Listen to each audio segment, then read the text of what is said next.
প্রচণ্ড গরমে আজকের খাবারের মেনুতে ছিল তেলাপিয়া মাছ ভেজে সুন্দর করে ঝিঙা দিয়ে পাতলা ঝোল করা।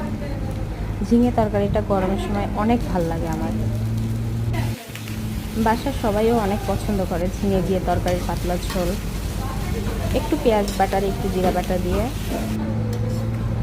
আমি সবসময় মাছ ভাজা হলেও মাছটা আগে কষিয়ে নেই, একদম ঝোলের উপর দেই না, এতে মাছের স্বাদটা আমার কাছে মনে হয় যে বেশি লাগে।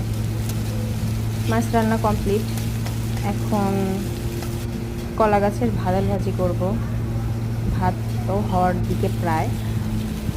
একটু পাঁচফোড়ন দিয়ে একটু রসুন দিয়ে পেঁয়াজ মরিচ দিয়ে কলা গাছের ভিতরে যে নরম অংশটা থাকে আমাদের এটাকে ভাজাল বলে, এটা ভাজি করে খেতে হালকা একটু হলুদ দিয়ে এত মজা মজা মজা।